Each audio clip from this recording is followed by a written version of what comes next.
आप सही भक्तों को राधे राधे। तो आज हम सही भक्तों के लिए इस वीडियो के माध्यम से, इस चैनल के माध्यम से एक ऐसा चमत्कारी उपाय आपको बताने वाले हैं। आपके ऊपर चाहे कितनी भी उधारी हो, कितना भी बड़ा कर्जा हो, पल भर में चुटकी बजाते ही आप कर्जे से मुक्त हो जाएंगे। आपके जीवन की जो भी देनदारी है, शीघ्र ही आप उससे फ्री हो जाएंगे। कभी भी आपके जीवन में, आपकी जिंदगी में कर्जा को लेकर, धन को लेकर आपको परेशान नहीं होना पड़ेगा। चाहे आपके ऊपर अचानक से संकटों का पहाड़ टूट पड़ा है, तो शीघ्र ही आप बड़ी से बड़ी समस्या से छुटकारा पा लेंगे। किसी भी तांत्रिक के पास, किसी भी भगत सियाने के पास आपको भागने की आवश्यकता नहीं पड़ेगी। दर दर की ठोकरें खाने की आपको आवश्यकता नहीं पड़ेगी। फिजूल में आपको धन बर्बाद करने की, पैसा खर्च करने की आवश्यकता नहीं पड़ेगी। यदि आप अपनी समस्या को लेकर परेशान हो रहे हैं, कर्जे को लेकर परेशान हो रहे हैं, देनदारी को लेकर परेशान हो रहे हैं, दिन प्रतिदिन लोग बाग आपके घर पर आकर के आपको अपमानित करते हैं, आपको बार बार बुरा भला कह करके जा रहे हैं, आपके घर के बर्तन तक बिक चुके हैं, घर में खाने के लिए अन्न का दाना भी नहीं बचा है, आप रोड पर आ चुके हैं, भिखारी बन चुके हैं, लेकिन रास्ता आपको कहीं से भी नहीं मिल रहा। दिन रात आप भगत सियानों के चक्कर काट रहे हैं, तांत्रिकों के आप चक्कर काट रहे हैं। तो मात्र केवल आपने छोटे से इस प्रयोग को करना है। कोई भी बहुत अधिक खर्चा इसके अंदर नहीं लगना है। इसके साथ साथ आपको कहीं भी जाना नहीं है, घर बैठे ही आपने इस प्रयोग को करना है। शीघ्र ही आप बड़ी से बड़ी समस्याओं से छुटकारा पा लेंगे। शीघ्र ही आपके जीवन में सभी प्रकार के संकटों से आपको छुटकारा मिल जाएगा। तो इसको कैसे करना है, किस समय पर करना है, क्या इसकी विधि है, इसकी संपूर्ण जानकारी के लिए आप हमारी इस वीडियो को संपूर्ण सुने, आखिर तक आप हमारे साथ जुड़े रहें। और इसके साथ साथ जो कोई भक्तजन पहली बार इस वीडियो के माध्यम से हमारे साथ जुड़े, वह सर्वप्रथम हमारे चैनल को सब्सक्राइब करें, लाइक करें, कमेंट बॉक्स में जाकर के राधे राधे अवश्य लिखें। तो आपको क्या करना है, सर्वप्रथम ध्यान रखें, किसी भी महीने के शुक्ल पक्ष के प्रथम शुक्रवार के दिन आपने इस प्रयोग को करना है।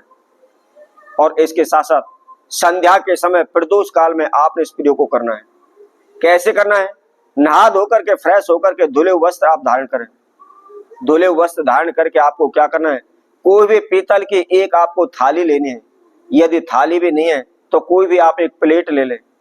प्लेट भी नहीं है तो आप कोई भी एक मिट्टी का बर्तन ले लें। लेकिन ध्यान रखना है, या तो आपको पीतल का बर्तन लेना है या आपको मिट्टी का बर्तन लेना है। अब लेकर के आपको क्या करना है, बाजार से आपको साबुत नमक, जो सफेद नमक होता है वो लाना है। सेंधा नमक या काला नमक आपको नहीं लाना। सफेद नमक आपको लाना है, जिसको हम समुद्री नमक भी बोलते हैं। और साबुत नमक ला करके घर पर पहले उसको आप पीसें।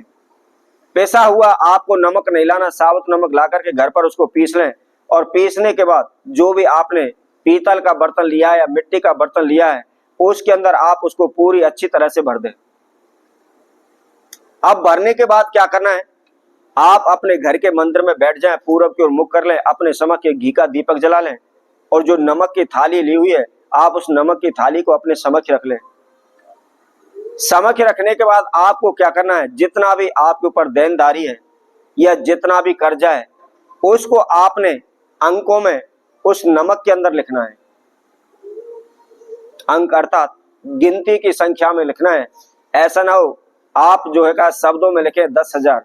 मान लीजिए आपके ऊपर 10,000 का कर्जा है, तो आपने एक और उसके पीछे जीरो लगाते हुए आपने उस नमक के अंदर लिखना है। जो भी, जिस भी बर्तन में आपने नमक रखा हुआ है उसके अंदर आप लिख दें। जितना भी आपकी देनदारी है, चाहे जितना भी कर्जा है, चाहे 100 रुपए का है, चाहे 10 लाख का है, जो भी है उसको लिख दें। और लिखने के बाद आपने विधिवत पूजन करना है। लेकिन ध्यान रखना है, जो थाली के अंदर आपने संख्या लिखी हुई है वह किसी कारणवश मिटनी नहीं चाहिए। और विधिवत पूजन करने के बाद आप अपनी दिनचर्या में जो भी कार्य करते हैं, आप कार्यों को कीजिए। और अगले दिन सुबह उठ करके, नहा धो करके आपने दोबारा से उसी थाली के पास जाना है। यदि किसी कारणवश उसके अंक मिट चुके हैं, आपने जो संख्या लिखी है मिट चुके हैं, तो आप उनको दोबारा लिख दें। और यदि मिटे हुए नहीं है तो आप विधिवत, जिस प्रकार आपने संध्या के समय पूजन किया था दीपक जला करके, उसी तरह से आपने सुबह पूजन करना है। और उसके बाद आप ऑफिस के लिए जाते हैं, नौकरी के लिए जाते हैं, जो भी आप कार्य करते हैं उनको कीजिए। और संध्या के समय फिर दोबारा से आपने उसी विधि अनुसार पूजन करना है। और आपको देखना है कि जो आपने थाली के अंदर जो भी आपने संख्या लिखी हुई थी वह मिटी हुई है या न मिटी। यदि मिट गई है तो कोई बात नहीं, और ना मिटी है तो भी कोई आवश्यकता नहीं है। अब विधिवत पूजन करने के बाद आपको क्या करना है, मिट्टी का कोई भी एक छोटा सा आपको बर्तन लेना है, और बर्तन के अंदर जितना भी नमक उस थाली के अंदर आपने डाला हुआ है, पूरे नमक को आपने उस मिट्टी के बर्तन के अंदर भर देना है। और भरने के बाद आपको क्या करना है, एक लाल कपड़ा लेकर के उस मिट्टी के बर्तन के मुंह पर बांध देना है, और बांध करके आपने उस मिट्टी के बर्तन को अपने मंदिर के अंदर ही छुपा करके रखना है। आप इसको लगातार 11 दिन तक उस मिट्टी के बर्तन को जिसमें आपने नमक रखा हुआ है उसको आप अपने मंदिर में रखा देने दें। मात्र केवल 11 दिन के अंदर ही आपकी सभी प्रकार की समस्याओं का अंत हो जाएगा। कैसा भी कर्जा है, कैसे भी धन की समस्या शीघ्र दूर हो जाएगी। तो इसी तरह आप भक्तों के लिए नए उपाय के साथ नई वीडियो के साथ पुनः उपस्थित होंगे। तब तक के लिए सभी भक्तों को राधे राधे।